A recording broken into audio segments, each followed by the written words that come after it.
बहुत ही quick revision अब हम करने जा रहे हैं 14 प्रिंसिपल्स ऑफ हेनरी फ्योल की विद द कीवर्ड्स जिसके बेसिस पर हम अपनी केस स्टडीज आइडेंटिफाई कर सकते हैं। आइए स्टार्ट करते हैं।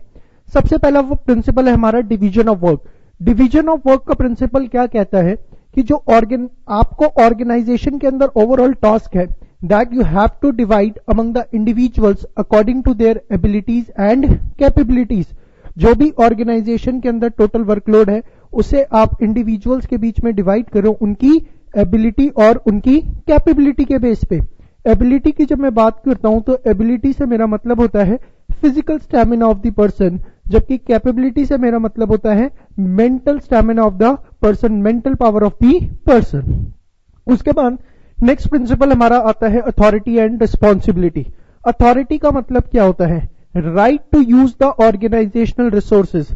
ऑर्गेनाइजेशन के अंदर किसके पास कितनी पावर है ऑर्गेनाइजेशनल के रिसोर्सेज को यूज करने की। और रिस्पॉन्सिबिलिटी का मतलब क्या होता है? रिस्पॉन्सिबिलिटी का मतलब होता है ऑब्लिगेशन। रिस्पॉन्सिबिलिटी का मतलब होता है obligation to do the task in a best possible manner. मतलब जो आपको रिस्पॉन्सिबिलिटी दी गई है, जो आपको ड्यूटीज दी गई हैं, आप उसे बेस्ट मैनर में परफॉर्म करके दें। अब ये प्रिंसिपल क्या कहता है अथॉरिटी एंड रिस्पॉन्सिबिलिटी का, कि अथॉरिटी एंड रिस्पॉन्सिबिलिटी के बीच में प्रॉपर बैलेंस होना चाहिए। अगर किसी पर्सन को अथॉरिटी मिल जाए बट रिस्पॉन्सिबिलिटी ना मिले तो उसका बिहेवियर इररिस्पॉन्सिबल हो जाता है, और अगर किसी पर्सन को रिस्पॉन्सिबिलिटीज दे दे बट हम अथॉरिटी ना दे तो कहीं ना कहीं वो इनइफेक्टिव हो जाएगा। थर्ड है आपका डिसिप्लिन। डिसिप्लिन का मतलब क्या होता है? Respecting the authorities of other individuals, respecting the rules and regulations of the organisation. जो ऑर्गेनाइजेशन के रूल्स एंड रेगुलेशंस हैं, जो दूसरों की अथॉरिटीज हैं, उनको रिस्पेक्ट करना रादर देन कि हम उसे चैलेंज करें।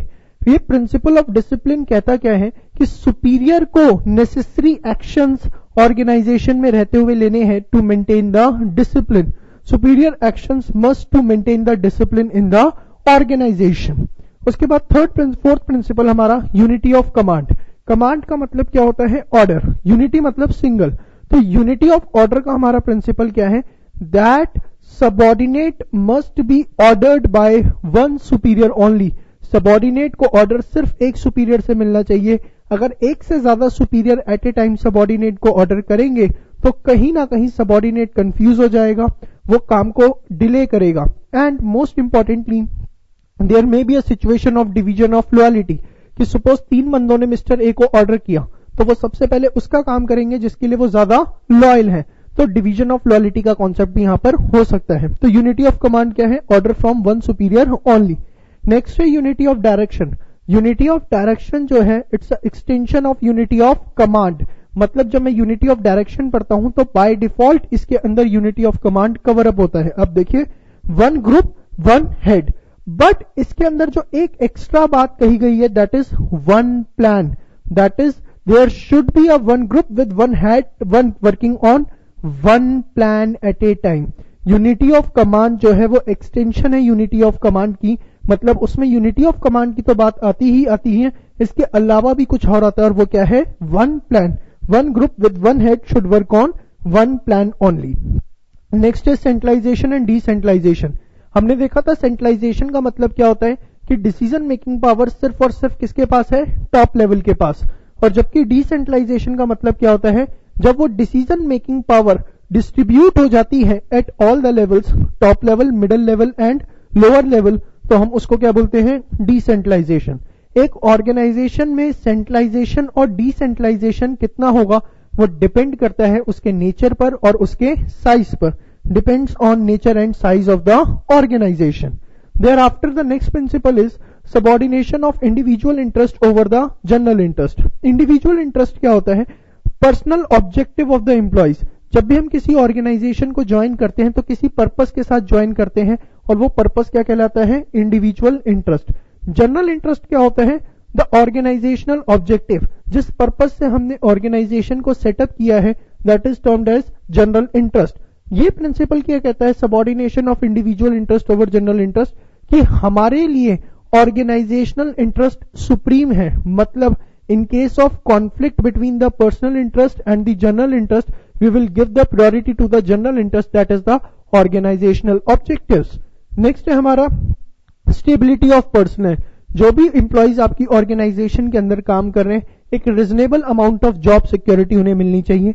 जब मैं बात करता हूं reasonable amount of job security की, तो इससे मेरा मतलब है कि खामखा किसी भी बिना बात के आप किसी को फायर नहीं करेंगे। अगर किसी से कोई गलती हो गई है तो इस तरह का एनवायरनमेंट होना चाहिए कि उसको समझाया जाए, उसको बताया जाए, उसको चांस दिया जाए उससे निकलने का, रादर देन कि ये गलती हुई और आपने सीधे फायर कर दिया। तो ये प्रिंसिपल क्या कहता है, there should be a job security. Next is remuneration of personnel. ये प्रिंसिपल क्या है कि जो भी आप remuneration means whatever the employee is getting from the employer, जो भी एम्प्लॉय को एम्प्लॉयर से मिलता है उसके एफर्ट्स के लिए वो सेटिस्फैक्ट्री होना चाहिए, on the basis of efforts होना चाहिए। और जब मैं बात करता हूं सेटिस्फैक्ट्री की, तो वो सेटिस्फैक्ट्री दोनों के लिए होना चाहिए, एम्प्लॉइज के लिए भी और एम्प्लॉयर के लिए। एम्प्लॉय को कभी ये नहीं लगना चाहिए कि मैं एफर्ट ज्यादा कर रहा हूं और पे कम मिल रहा है, ना ही एम्प्लॉयर को ये लगना चाहिए कि एफर्ट्स कम हो रहे हैं और मैं पे ज्यादा कर रहा हूं। तो it should be satisfactory to both employee and employer and on the basis of efforts. Next is principle of equity. Principle of equity means equal treatment. जब मैं कहता हूं इक्वल ट्रीटमेंट से, तो मेरा कहने का मतलब ये बिल्कुल भी नहीं है कि सबको आपको इक्वल सैलरी देनी है। इक्वल ट्रीटमेंट का मतलब है कि ऑर्गेनाइजेशन में जितने भी इंडिविजुअल्स काम कर रहे हैं उनके साथ किसी भी तरीके का कोई डिस्क्रिमिनेशन नहीं होना चाहिए on the basis of the gender, nationality, caste, इन सब के बेसिस पर कोई भी डिस्क्रिमिनेशन नहीं होना चाहिए। नेक्स्ट आपका principle of order. Principle of order क्या कहता है कि ऑर्गेनाइजेशन में दो तरह के ऑर्डर होते हैं, material order and social order. Material order क्या होता है, right place for everything and everything on its right place. हर चीज को रखने के लिए ऑर्गेनाइजेशन में राइट प्लेस होनी चाहिए, और सिर्फ राइट प्लेस का होना ही महत्वपूर्ण नहीं है, साथ में हर जगह हर चीज अपनी राइट जगह पर भी होनी चाहिए। उसके बाद social order, right place for every person and every person on its right place. उसके बाद आपका आता है स्केलर चेन। स्केलर चेन क्या कहता है, देखिए ऑर्गेनाइजेशन में 3 लेवल होती हैं, top level, middle level and lower level. तो स्केलर चेन कहता है कि लोअर लेवल जो है वो कम्युनिकेट करेगा मिडिल लेवल से, और मिडिल लेवल जो है वो कम्युनिकेट करेगा टॉप लेवल से। It means it's a unbroken chain of command ranging from the top level of management to the lower level of management. But जो मैनेजर्स, जो वर्कर्स सेम लेवल पे काम कर रहे हैं, suppose purchase manager and production manager है, both are working at the middle level, तो उनके बीच में क्विक कम्युनिकेशन हो सके, इसको पॉसिबल करने के लिए हमें एक गैंग प्लान बनाना पड़ेगा। मतलब उनको हमें अलाउ करना पड़ेगा कि वो आपस में सीधे कम्युनिकेट कर सकते हैं। तो to facilitate the quick communication between the personal working at the same level, a gang plan में be created by passing a prescribed line of authority. There after हमारा है ई स्पिरिट डी कॉप्स। ई spirit D कॉप्स क्या कहता है, that there should be a team spirit among the individuals working in the organization। जो भी वर्कर्स, इंडिविजुअल्स पर्सनल ऑर्गेनाइजेशन में काम कर रहे हैं उनके बीच में एक टीम स्पिरिट होनी चाहिए, क्योंकि अगर सब अपने अपना होके काम करेंगे, पूरे ऑर्गेनाइजेशन एज ए होल को इग्नोर करके चलेंगे, तो उस केस के अंदर ऑर्गेनाइजेशनल ऑब्जेक्टिव्स अचीव नहीं हो पाएंगे। बहुत ही अच्छी लाइन मैंने इसमें आपको बताई थी, होपफुली आपको याद होगी, that group efforts are more than the aggregate of individual efforts। Repeating again, group efforts are more than the aggregate of individual effort। जितने इंडिविजुअल एफर्ट्स हो रहे हैं उन सबको सम कर दो और ग्रुप एफर्ट एक तरफ रख दो, तो ग्रुप एफर्ट जो होंगे वो ज्यादा होंगे एग्रीगेट ऑफ इंडिविजुअल एफर्ट से। And the last principle, principle of initiative. Initiative का मतलब क्या होता है, taking first step by motivating himself, अपने आप को मोटिवेट करके फर्स्ट स्टेप लेना। किसी भी ऑर्गेनाइजेशन में जहां पर इंप्लॉइज इनिशिएटिव लेते हैं, आगे बढ़कर क्या काम करना है देखते हैं, रादर देन कि वो वेट कर रहे हैं इंस्ट्रक्शन आएगी तब काम करेंगे। Let us take an example. 2 organisation है, फर्स्ट ऑर्गेनाइजेशन जहां इंप्लॉइज वेट करते हैं इंस्ट्रक्शन आएगी तभी काम करेंगे, उससे पहले नहीं करेंगे। सेकंड, जहां पर इंप्लॉइज आगे बढ़ बढ़ के स्टेप लेते हैं। तो दोनों ही सिचुएशन के अंदर अब बताओ कौन सी ऑर्गेनाइजेशन बेटर परफॉर्म करेगी। अनडाउटेडली जहां पर इंप्लॉइज इनिशिएटिव ले रहे हैं, it's a main source of strength for the organisation. तो कंबाइनिंग ऑल द प्रिंसिपल्स, ये मैंने सारे के सारे कीवर्ड्स लिखे हैं जो आप केस स्टडी में देख सकते हो और इसके बेसिस पर केस स्टडी आइडेंटिफाई कर सकते हो।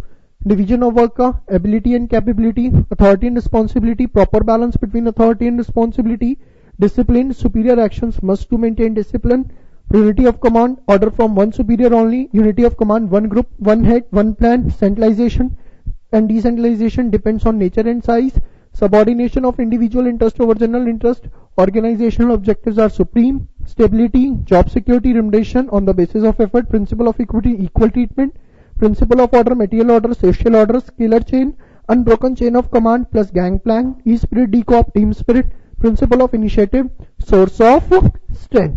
तो ये थे हमारे 14 प्रिंसिपल्स हेनरी फ्योल के, जो बहुत ही क्विक रिवीजन हमने करी।